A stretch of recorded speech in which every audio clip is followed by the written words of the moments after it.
할렐루야. 오늘 계시록 8장 10절과 11절 말씀, 그러니까 이 나팔 환상 우리 보고 있죠. 우리 세 번째 나팔 환상에 대해서 우리 함께 보도록 하겠습니다. 본 말씀 제가 먼저 읽어드리도록 하겠습니다.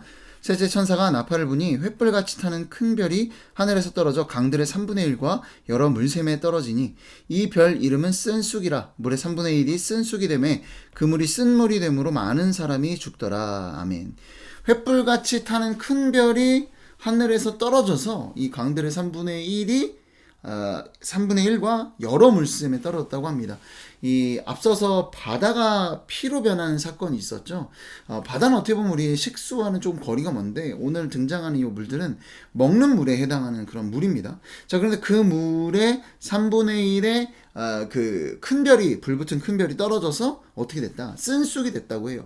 결국 그러므로 많은 사람이 죽게 됐다. 물이 쓴쑥이 돼서 죽게 됐다고 합니다. 아마 뭐 그 식수를 쓴쑥이 된 식수를 먹게 됨으로 어떤 심판당한 이야기를 오늘 말씀을 담고 있는 것으로 우리가 볼 수 있을 것 같습니다. 그러니까 이 나팔 재앙 같은 경우는 출애굽 재앙을 모티브로 가져왔다라고 말씀을 드렸죠. 오늘 말씀도 어떻게 보면 첫 번째 재앙인 나일강이 피로 변하는 그 사건, 피로 변해서 먹지 못했잖아요. 자, 그러니까 이 피로 변해서, 나일강이 피로 변해서 물을 먹지 못했던 이 어떤 하나의 첫 번째 재앙을 이 나팔 재앙의 두 번째 재앙이 어때요? 강이 아니라 바다가 피로 변했죠. 그래서 먹지 못하는 일이 아니라 다른 일들이 벌어졌습니다. 그런데 오늘 이 세 번째 나팔 환상 같은 경우는 어떤 강에 실질적으로 이 강이 큰 별이 떨어짐으로 쓴쑥이 됐다. 먹지 못하게 되는 일이 됐다라는 거예요. 그래서 어쨌든 간에 첫 번째 이 출애굽 재앙을 모티브로 하는 그런 나팔 재앙이다라고 생각을 하시면 될 것 같습니다. 자, 그래서 어떤 일이에요? 큰 별이 떨어져서 먹을 물이 쓴쑥이 됐다. 그리고 누군가 그로 인해 죽었다라는 내용을 오늘 말씀이 담고 있습니다. 자, 그러면 우리가 일단 여기 등장하는 상징들을 좀 봐야 될 텐데, 먼저 우리가 볼 거는 큰 별이겠죠. 이 큰 별, 이 큰 별 우리가 계명성이라고도 합니다. 이 계명성에 관한 이 말씀, 특히나 하늘에서 떨어지는 이 계명성에 관한 이 말씀이 기록된 본문을 찾아봤으면 좋은데, 구약에 이때 이미 이미지가 있습니다. 이사야서 14장 12절로 15절까지 말씀인데 제가 한번 읽어드리도록 하겠습니다. 너 아침의 아들 계명성이여 어찌 그리 하늘에서 떨어졌으며 너 열국을 엎은 자여 어찌 그리 땅에 찍혔는고 네가 네 마음에 이르기를 내가 하늘에 올라 하나님의 뭇별 위에 내 자리를 높이리라. 내가 북극 지표의 산 위에 앉으리라. 가장 높은 구름에 올라가 지극히 높은 이와 같아지리라 하는도다. 그러나 이제 네가 스올 곧 구덩이 맨 밑에 떨어짐을 당하리로다. 아멘. 이 계명성이 등장을 하는데 어떤 존재예요? 정말 이 계명성이 정말 지극히 높은 이와 같아지리라. 하나님처럼 되려고 하는, 그야말로 정말 높아지려는, 정말 이 모든 열국의 권세를 다 가지고 있는, 정말 높아지는 어떤 그런 권세를 가지고 있는 존재로 등장을 합니다. 자, 그런데 그가 어떻게 됩니까? 이 계명성이 떨어짐을 당하는, 정말 땅에 찍히는, 정말 이 권세를 갖고 있지만 일순간에 몰락하는 그림을 이 오늘 이사야서 14장 12절로부터 15절은 그리고 있다라는 겁니다.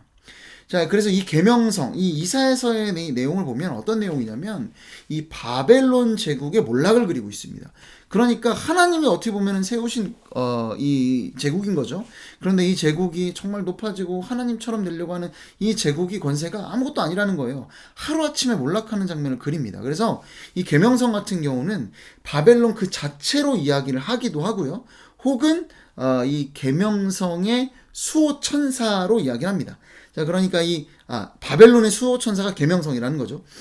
자, 그러면 우리가 이 계명성을 어떤 존재로 봐야 될까? 아까 뭐 타락천사라고도 이야기를 했고 또 바벨론 그 자체라고도 이야기를 했는데, 우리가 이 당연히 오늘 본문의 맥락 안에서 먼저 살펴볼 필요가 있겠죠. 자, 그런데 오늘 이 맥락이 보시면 두 번째 어떤 그 환상과 굉장히 유사하다는 것을 우리가 알 수 있습니다. 어떻게 알 수 있냐면요, 첫 번째 어떤 거였어요? 산이 불이 붙어서 바다에 추락하는 장면이잖아요. 마찬가지로 오늘도 불이 붙어서 물에 추락하는 장면이에요. 자, 그러니까 이 어떤 불변할 것 같은, 영원히 존재할 것 같은 어떤 그런 대적의 모습이 정말 하루아침에 몰락하는 것을 정말 보여주고 있다라는 거예요. 자, 그런데 우리가 첫 번째 불붙은 큰 산 같은 경우 우리가 물론 그것을 당대의 어떤 바벨론으로 봤죠. 오늘 이 큰 별도 바벨론으로 봤습니다. 어떤 하나님의 백성을 대적하는 어떤 존재. 우리가 그래서 우리 7절 이 8절과 9절 말씀 이 불붙은 큰 산 같은 경우는 우리가 피와 함께해서 이 죄다라고 이야기를 했습니다. 자, 그러면 오늘 마찬가지로 이 큰 별 역시도 우리가 죄로 이야기를 할 수 있을 것 같아요. 어떤 우리의 진짜 대적, 우리 어떤 주적이라고 해야 될까요? 어떤 그런 우리 원수와도 같은 우리가 반드시 하나님의 심판의 대상인 어떤 죄다라고 우리가 본다면, 근데 오늘 말씀은 특별히 이 죄의 정체에 대해서 이 죄가 특별히 어떤 죄인지를 오늘 말씀은 제시하고 있다라는 거예요. 우리가 어떻게 할 수 있냐? 그 이후에 등장하는 우리가 이 쓴쑥이라는 상징을 통해서 우리가 알 수 있다라는 겁니다. 결국 이 큰 별의 이름을 뭐라고 해요? 쓴쑥이라고 하죠. 그리고 이 물이 쓴쑥이 돼서 먹은 자들이 죽었다. 이와 유사한 장면이 이 예레미야 23장 13절로 15절에 또 등장을 합니다. 이 말씀 역시 제가 오늘 읽어드릴게요. 예레미야 23장 13절로 15절 말씀입니다. 내가 사마리아 선지자들 가운데 우매함을 보았나니 그들은 바알을 의지하고 예언하여 내 백성 이스라엘을 그릇되게 하였고, 내가 예루살렘 선지자들 가운데도 가증한 일을 보았나니 그들은 간음을 행하며 거짓을 말하며 악을 행하는 자의 손을 강하게 하여 사람으로 그 악에서 돌이킴이 없게 하였은즉 그들은 다 내 앞에서 소돔과 다름이 없고 그 주민은 고모라와 다름이 없느니라. 그러므로 만군의 여호와께서 선지자에 대하여 이와 같이 말씀하시니라. 보라, 내가 그들에게 쑥을 먹이며 독한 물을 마시게 하리니 이는 사악이 예루살렘 선지자들로부터 나와서 온 땅에 퍼짐이라 하시니라. 아멘.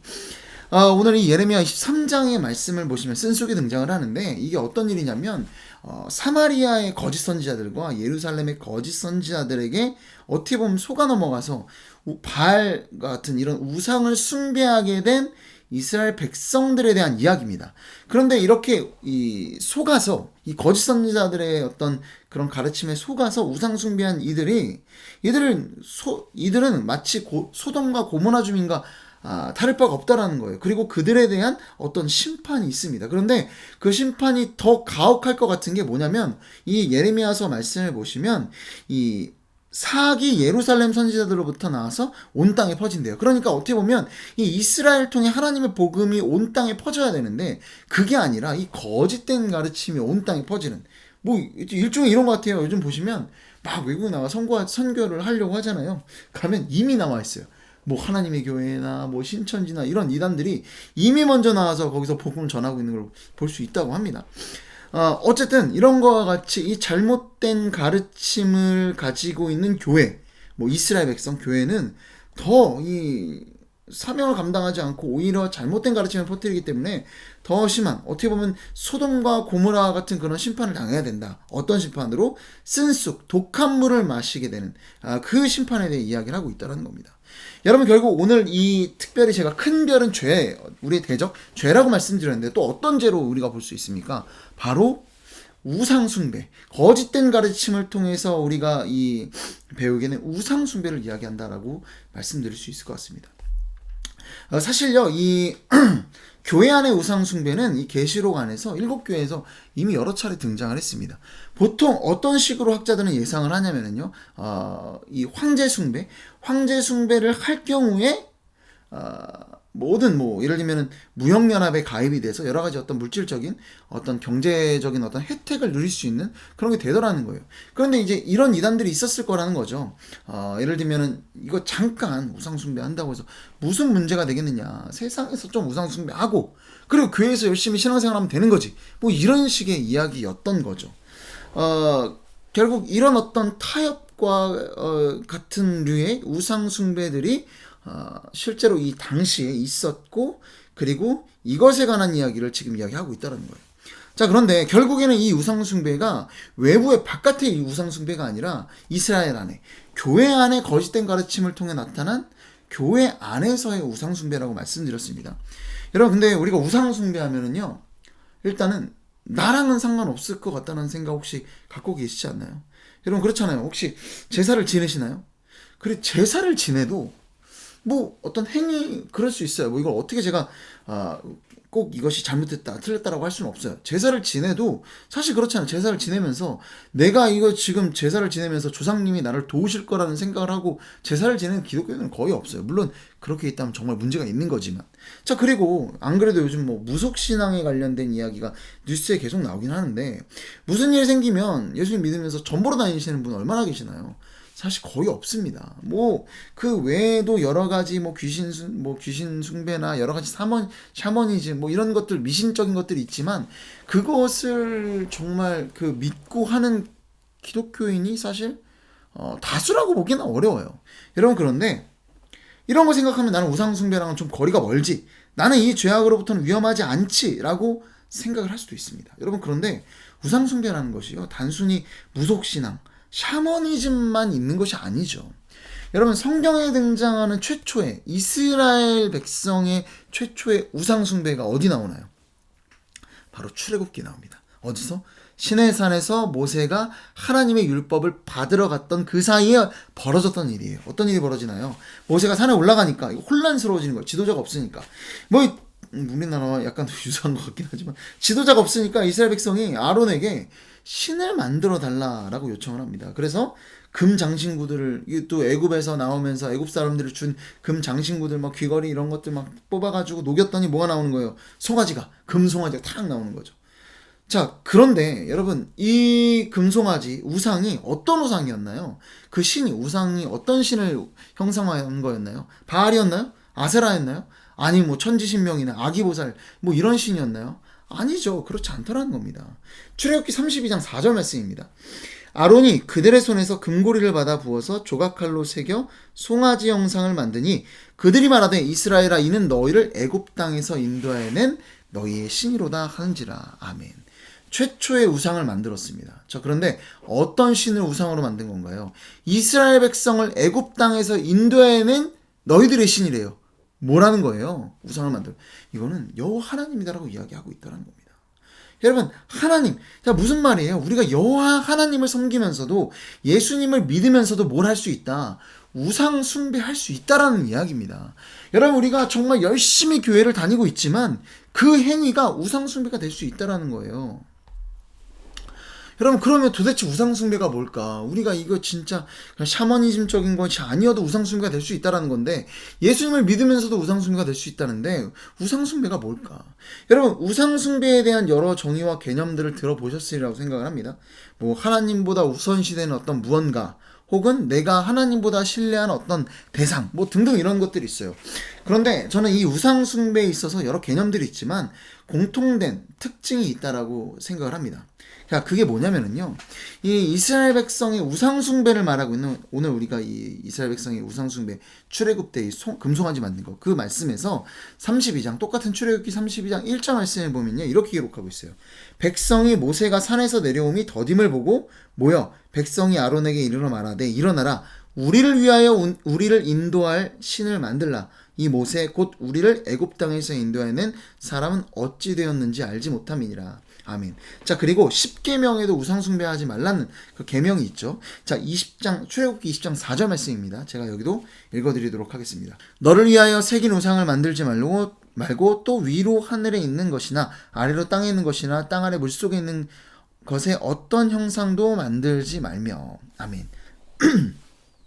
자, 이 출애굽기 32장 1절과 출애굽기 20장 4절, 이 우상 숭배에 대한 이 말씀에서 공통점 혹시 찾으셨나요? 뭐예요? 바로 너희를 위하여 새긴 우상, 우리를 위하여 만든 우상. 여러분, 뭐라는 겁니까? 하나님을 믿는다고 할지라도요, 우리가 예수 그리스도를 믿는다고 할지라도 나만을 위해서 신앙생활을 한다면 그게 곧 뭐가 될 수 있다라는 거예요? 우상 숭배가 될 수 있다라는 겁니다. 여러분, 그게 우상숭배라는 거예요. 여러분, 이 신앙생활에서 예수 믿어서 내가 부자 되고, 예수 믿어서 내가 건강해지고, 예수 믿어서 내 마음이 평안해지고, 내가 사람들 만나 좋은 관계 아래에서 나 좋으려고 예수를 믿는다면 다 나를 위한 어떤 그런 것이 신앙생활이라면 그것이 우상숭배다라는 겁니다. 출애굽 백성 역시 그렇게 우상숭배를 했던 거예요. 하나님을 나를 위해서 만들면서. 여러분, 이 세상에 수많은 선지자들이 있습니다. 교회 안 해요. 자, 그런데 그들의 가르침은 결국 뭐냐면은요, 나를 위해 하나님을 믿으라고 합니다. 그러니까 하나님은 어떻게 보면은요, 나를 위한 어떤 도구로 전락시켜버리는 거예요. 하나님 믿으면 부자 되고, 하나님 믿으면 내가 아무튼 좋아질 거라고 말합니다. 그게 잘못된 게 아니에요. 예수 그리스도를 믿음으로 우리의 삶이 풍족해지고 우리의 마음이 평안을 누리는 것 자체가 잘못됐다는 게 아니에요. 뭐예요? 그게 신앙의 전부인 것처럼 말하는 가르침에 대해 이야기하는 겁니다. 여러분, 이게 왜 얼마나 중요하냐면요, 여러분, 제가 이거 하나 말씀드릴게요. 여러분, 세상에 수많은 가치, 철학, 종교들이 있죠.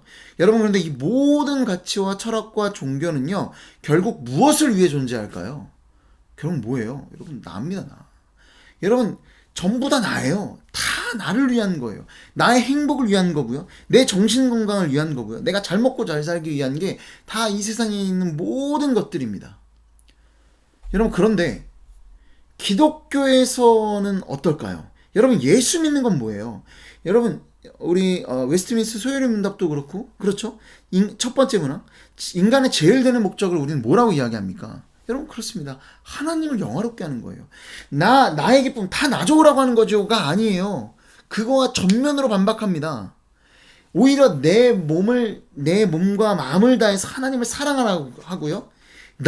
내 몸처럼 내 이웃을 사랑하라고 합니다. 여러분, 그러니까요, 세상의 모든 가르침이나 철학은요, 그 방향이 어디로 가 있어요? 다 나를 향해 가 있습니다. 자, 그런데 이거는 우리 성경은 뭐라고 이야기하는 거예요? 이거는 뭐다? 우상숭배다. 세상의 가르침이다라고 하는 겁니다. 자, 그러면 하나님의 가르침은 어디 있다는 거예요?